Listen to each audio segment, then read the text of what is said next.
रिश्ते हैं हमारे भारत और पाकिस्तान के। कभी युद्ध कर लेते हैं, फिर समझौता कर लेते हैं, फिर युद्ध कर लेते हैं, फिर समझौता कर लेते हैं। ऊपर गोली चलती रहती है, नीचे वार्ता चलती रहती है। रिश्ते बड़े अच्छे हैं रिश्ते हमारे। लेकिन अगर वाजपेयी जी जब लाहौर गए तब भी करगिल घुसपैठ हो चुकी थी, तो फिर लगता है कि अब रिश्ते समाप्त। अगर कोई दोस्ती का हाथ बढ़ाते समय उसको मालूम है कि वो दूसरी तरफ कुछ गड़बड़ कर रहा है, फिर दोस्ती से गले मिल रहा है, तो दुख होता है कि लगता है कि रिश्ता समाप्त होने की प्रक्रिया है। मैं ऐसा मान के कविता आपको सुनाता हूँ। करगिल युद्ध के बाद कवि क्या सोच सकता है। मैं युद्ध का हिमायती कभी नहीं था, हिंसा का समर्थन नहीं करता। मेरी मान्यता रही है, मैं वो कलम नहीं हूं जो बिक जाती हो दरबारों में। मैं शब्दों की दीप सिखा हूं अंधियारे चौबारों में। मैं वाणी का राजदूत हूं, सच पर मरने वाला हूं, डाकू को डाकू कहने की हिम्मत करने वाला हूं। मेरी कलम वचन देती है अंधियारों से लड़ने की, राजमहल के राज मुकुट के आगे तनकर अड़ने की। उस कवि का मर जाना ही अच्छा है जो खुददार नहीं। देश जले मैं कुछ ना बोलूं, मैं ऐसा गद्दार नहीं। देश जले मैं कुछ ना बोलूं, इसलिए करगिल युद्ध के बाद मैंने कविता बोली है। दुश्मन ने विश्वासघात का छुरा पीठ में गाड़ दिया, दुश्मन ने विश्वासघात का छुरा पीठ में गाड़ दिया। शिमला समझौते में खींचे मानचित्र को फाड़ दिया। बारूदी अंगारे लेकर सीमा रेखा लांग चुका, कसमें वादे प्यार मोहब्बत सब खूंटी पर टांग चुका। तो तुम भी घातों का निर्णय एक बार हो जाने दो, एक युद्ध सीमा रेखा के आर पार हो जाने दो, एक युद्ध सीमा रेखा के आर पार हो जाने दो। भारत सारंधाहाड़ी के अरमानों की थाती है, लक्ष्मीबाई चूड़ावत के बलिदानों की थाती है, गांधी गौतम महावीर के संदेशों की धरती है, संत कबीरा गुरु नानक के उपदेशों की धरती है। सूरज सबसे पहले किरणें इस धरती को देता है, सूरज सबसे पहले किरणें इस धरती को देता है। ईश्वर भी अवतार हमेशा इस धरती पर लेता है, ईश्वर भी अवतार हमेशा इस धरती पर ले। और केवल एक गवाही काफी है ये सिद्ध करने के लिए कि ये देश कभी बहुत महान था, ये जगत गुरु था, हिंदुस्तान सारी दुनिया का गुरु था। इसको सिद्ध करने के लिए केवल एक पंक्ति पढ़ता हूँ, एक गवाही इतिहास की, और आपको लगे एक गवाही से सबूत मिलता है कि हम महान थे, तो सदन के एक एक व्यक्ति की तालियां चाहूंगा सुनना है। सूरज सबसे पहले किरणें इस धरती को देता है, सूरज सबसे पहले किरणें इस धरती को देता है, ईश्वर भी अवतार हमेशा इस धरती पर लेता है। विश्व विजेता हमको मेहंदी रोली देकर चला गया, विश्व विजेता हमको मेहंदी रोली देकर चला गया। सेल्यूकस अपनी बेटी की डोली देकर चला गया, सेल्यूकस अपनी बेटी की डोली देकर चला गया। मेरे भारत का कोई भी हमलावर इतिहास नहीं, और हमारे पास किसी का मुट्ठी भर आकाश नहीं। जिन्ना ने गांधी जी से जो भी मांगा सम्मान दिया, भारत माता का बंटवारा सहकर पाकिस्तान दिया। लेकिन चंद महीनों में ही तुम मौका दिखा बैठे, कश्मीर पर हमला करके अपनी जात दिखा बैठे, कश्मीर पर हमला करके अपनी। और इतिहास पर उंगली उठाने जा रहा हूं साहब, मेरी उंगली उठती ठीक लगे तो ताली बजा देना, ठीक नहीं लगे तो मत बजाना। इतिहास पर उंगली उठाने की हिम्मत भी कर रहा हूं और कोशिश भी कर रहा हूं सुनना। लेकिन चंद महीनों में ही तुम मौका दिखा बैठे, कश्मीर पर हमला करके अपनी जात दिखा बैठे। नेहरू जी की एक भूल का ये अंजाम हुआ देखो, नेहरू जी की एक भूल का ये अंजाम हुआ देखो। सांप गले में पड़ा हुआ है ये परिणाम हुआ देखो, सांप गले में पड़ा हुआ है ये परिणाम हुआ देखो। हमने ढाका जीता, भारत का झंडा गड़ सकता था, दर्रा हाजी पीर जीत कर भी भारत अड़ सकता था। लेकिन हम तो ताशकंद के समझौते में चले गए, और हमारे लाल बहादुर जी दुनिया से चले गए, और हमारे लाल बहादुर जी दुनिया से चले गए। पाक धरा से मिट ही जाता मौके टाल दिए हमने, पाक धरा से मिट ही जाता मौके टाल दिए हमने। लाखों कैदी भुट्टो की झोली में डाल दिए हमने, लाखों कैदी भुट्टो की झोली में डाल दिए हमने। हम परमाणु ताकत होकर भी लाहौर गए बस में, हमने शिमला समझौते की कभी नहीं तोड़ी कसमें। फिर भी बार बार हमलों से भारत घायल होता है। आदरणीय, जो कहना चाहता था वो सुनना। हम परमाणु ताकत होकर भी लाहौर गए बस में, हमने शिमला समझौते की कभी नहीं तोड़ी कसमें। फिर भी बार बार हमलों से भारत घायल होता है। मैं दिल्ली से पूछ रहा हूँ आखिर ये क्यों होता है, मैं दिल्ली से पूछ रहा हूँ आखिर ये क्यों होता है। उत्तर कहीं नहीं मिलता है, शर्मसार हो जाता हूँ, इसीलिए मैं कविता को हथियार बना कर गाता हूँ, इसीलिए मैं कविता को हथियार बना कर गाता हूँ। मैं दिल्ली से पूछ रहा हूँ धोखा कैसे खाया था, ये कविता मैंने दिल्ली में पढ़ी तो वाजपेयी जी खबर आई, चुप हो जा, मैं कमेटी बिठा के पता लगा रहा हूँ। मैं चुप हो गया। कमेटी की रिपोर्ट आई है, बड़ी महत्वपूर्ण रिपोर्ट है वो, सुब्रमण्यम कमेटी। 4 महीने की मेहनत है उसकी। उसको 2 काम सौंपे गए थे, घुसपैठ हुई कैसे और आगे से हो ना इसके उपाय बताओ। 4 महीने मेहनत की उन लोगों ने, बड़ा महत्वपूर्ण निष्कर्ष निकाला है। जानते हो क्या निष्कर्ष है? घुसपैठ इसलिए हुई कि निगरानी नहीं थी, और आगे से ना हो इसके लिए क्या करें? निगरानी रखो। क्या निष्कर्ष! लेकिन मेरा यह सवाल ही नहीं था साहब, मेरा सवाल कुछ और था। और आपके दिल में यह सवाल उठता हो तो ताली बजाकर इस सवाल का समर्थन करना। मैं दिल्ली से पूछ रहा हूं धोखा कैसे खाया था, मैं दिल्ली से पूछ रहा हूं धोखा कैसे खाया था, भेष बदल कर रावण मेरे घर में कैसे आया था। क्या निगरानी वाले सूरज का पहरा गद्दारी था, क्या निगरानी वाले सूरज का पहरा गद्दारी था, या सोने का हिरण हमारी देशभक्त पर भारी था, या सोने का हिरण हमारी देशभक्त पर। और इससे भी बड़ा छाला एक दिल में, आप आज्ञा दें तो मैं उस छाले को फोड़ना चाहता हूं, जी भरकर समर्थन चाहता हूं मैं आपको। और ये सवाल कचोटन बनकर आपके दिलों में उठता हो, आपके दिलों में कील की तरह फंसता हो ये सवाल, तो मुझे हिम्मत देना कि मैं इस बात को और शक्ति से पूरे देश में गा सकूं।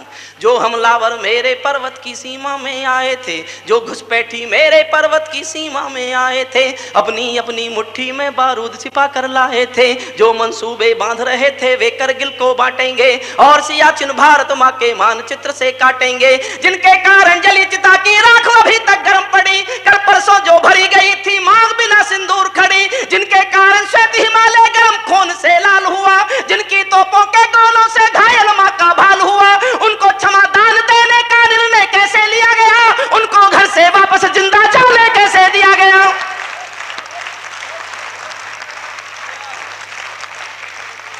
यह अद्भुत युद्ध है।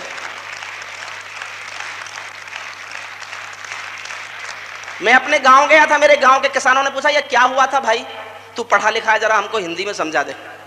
मैंने कहा साहब हुआ कुछ नहीं था, मान लो आपके घर में कोई डाकू आ जाए और आप चुपके से टेलीफोन कर दें पुलिस को, पुलिस आके डाकू को घेर ले, उस डाकू को मार सकती थी, पकड़ सकती थी, समर्पण करा सकती थी, लेकिन पुलिस को ऊपर से आदेश आया इस डाकू को मत पकड़ो, इस डाकू को मत मारो, ये वापस जाना चाहता है, वापस जाने दो। डाकू ने कहा हाँ वापस जाना चाहता हूं, लेकिन थक गया हूं, 2-4 दिन आराम करके वापस जाना चाहता हूं। तो पुलिस को खबर दी गई कि इसको आराम करके वापस जाने दो। ये करगिल युद्ध था। इसके सिवा और क्या युद्ध था? ऑपरेशन विजय मना लिया आपने, क्या जीता था? उत्तर देता हूं, एक पंक्ति में सुनना। उनको क्षमादान देने का निर्णय कैसे लिया गया, उनको क्षमादान देने का निर्णय कैसे लिया गया, उनको घर से वापस जिंदा जाने कैसे दिया गया, बिना समर्पण छोड़ दिया है मनमानी शैतानी को, राजनीति की गाली है ये सेना की कुर्बानी को, राजनीति की गाली है ये सेना की कुर्बानी को, सेना मर मर कर पाती है, दिल्ली सब खो देती है, और शहीदों के लोहू को शाही से धो देती है। मैं इस कायर राजनीति से बचपन से घबराता हूँ, इसीलिए मैं कविता को हथियार बना कर गाता हूँ, इसीलिए मैं कविता को हथियार बना कर गाता हूँ। गीत मेरी भाषा नहीं है, गीत मेरी विधा नहीं है, लेकिन जिस दिन कैप्टन मनोज तलवार का शब्द में रठाया था, मैंने बहुत दूर से, इतनी भीड़ थी, बहुत दूर से बस पता चला कि शब्द जा रहा है। 2 पल को लगा कि कुछ पलकों में आंसू हैं, और किसी भी आंख में जब टेलीविजन पर शहीदों की शव यात्रा देखकर आंसू आए हों, उन आंसुओं के लिए एक छंद लिखा है मैंने। और किसी मंदिर में मुझे पूजा करनी हो और मुझे आरती याद नहीं हो, तो मैं इन पंक्तियों को पढ़ सकूं, ये कहकर मैं आपके सामने अपना श्रेष्ठतम पढ़ने जा रहा हूं। मैं दिनकर का 5 जन्म भी गहन मौन में खोया हूँ, मैं दिनकर का 5 जन्म भी गहन मौन में खोया हूँ, उन बेटों की याद कहानी लिखते लिखते रोया हूँ, जिन माथे की कुमकुम बिंदी वापस लौट नहीं पाई, जिस माथे की कुमकुम बिंदी वापस लौट नहीं पाई, चुटकी झुमके पायल ले गई कुर्बानी की अमराई, कुछ बहनों की राखी जल गई है बर्फीली घाटी में, वेदी के गठबंधन मिल गए हैं करगिल की माटी में, पर्वत पर कितने सिंदूरी सबने दफन हुए होंगे, 20 बसंतों के मधुमासी जीवन हवन हुए होंगे, टूटी चूड़ी धुला महावर रूठा कंगन हाथों का, कोई मोल नहीं दे सकता बसंती जज्बातों का, कोई मोल नहीं दे सकता बसंती जज्बातों। एक क्षण को मन में सोचना, एक क्षण के लिए, जो पहले पहले चुंबन के बाद लाम पर चला गया, जो पहले पहले चुंबन के बाद लाम पर चला गया, नई दुल्हन की से छोड़कर युद्ध काम पर चला गया, उसको भी मीठी नींदों की करवट याद रही होगी, खुशबू में डूबी यादों की सलवट याद रही होगी, खुशबू में डूबी यादों की सलवट, उनको भी मीठी नींदों की करवट याद रही होगी, खुशबू में डूबी यादों की सलवट याद रही होगी। उन आंखों की दो बूंदों से सातों सागर हारे हैं, उन आंखों की दो बूंदों से सातों सागर हारे हैं, जब मेहंदी वाले हाथों ने मंगलसूत्र उतारे हैं, जब मेहंदी वाले हाथों ने मंगलसूत्र, उन आंखों की दो बूंदों से सातों सागर हारे हैं, जब मेहंदी वाले हाथों ने मंगलसूत्र उतारे हैं। गीली मेहंदी रोई होगी छुपके घर के कोने में, ताजा काजल छूटा होगा छुपके छुपके रोने में, जब बेटे की अर्थी आई होगी सूने आंगन में, जब बेटे की अर्थी आई होगी सूने आंगन में, शायद दूध उतरवाया हो बूढ़ी माँ के दामन में, शायद दूध उतरवाया हो बूढ़ी माँ के। और आप जानते हैं सारे संसार में ये परंपरा है कि स्त्रियां अर्थी को कंधा कभी नहीं देती, लेकिन सीकर का एक बेटा मरा करगिल में, उसकी पत्नी ने दुनिया में पहली बार नई परंपरा पैदा की। यह संसार में पहली घटी घटना है, इससे पहले संसार में किसी भी औरत ने शव को कंधा नहीं दिया था। दो पंक्तियां पढ़ता हूं साहब। जब बेटे की अर्थी आई होगी सोने आंगन में, शायद दूध उतर आया हो बूढ़ी माँ के दामन में, वो विधवा पूरी पृथ्वी का बोझा सर ले सकती है, वो औरत पूरी पृथ्वी का बोझा सर ले सकती है, जो अपने पति की अर्थी को भी कंधा दे सकती है, जो अपने पति की अर्थी को भी कंधा दे सकती है। मैं ऐसी हर देवी के चरणों में शीश झुकाता हूँ, इसीलिए मैं कविता को हथियार बनाकर गाता हूँ, इसीलिए मैं कविता को हथियार बनाकर। जिन बेटों ने पर्वत काटे हैं अपने नाखूनों से, कल्पना करो कैसे लड़े होंगे -30 टेम्परेचर में।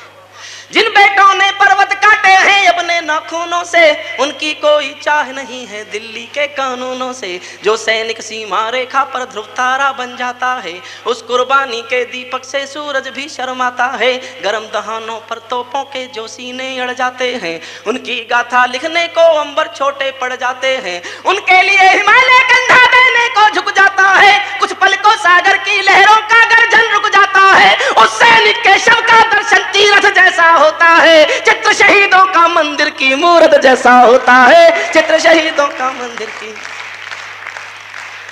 और अंतिम पंक्तियां पढ़ता हूं कविता की। बार बार की गद्दारी को भारत क्यों सह जाता है, बार बार की गद्दारी को भारत क्यों सह जाता है। सीमा से ज्यादा संयम भी कायरता कहलाता है, दुनिया में ज्यादा संयम भी कायरता कहलाता है। भैंस के आगे बीन बजाना बहुत समय तक ठीक नहीं, खुद को बिच्छू से कटवाना बहुत समय तक ठीक नहीं। नागफनी पर बेला चंपा कभी नहीं खिल सकते हैं, पत्थर की आंखों में आंसू कभी नहीं मिल सकते हैं, पत्थर की आंखों में। और बहुत जोश में कहना चाहता हूँ, और जोश में ही प्रतिक्रिया होनी चाहिए। जिनके कारण पूरी घाटी जली दुल्हन सी लगती है, जिनके कारण पूरी घाटी जली दुल्हन सी लगती है। पूनम वाली रात चांदनी चंद्र ग्रहण सी लगती है, जिनके कारण माँ की बिंदी दाग दिखाई देती है।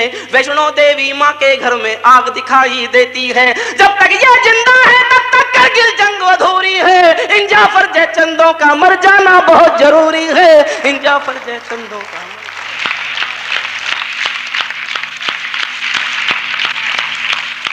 बहुत बहुत धन्यवाद आप सबको। और बहुत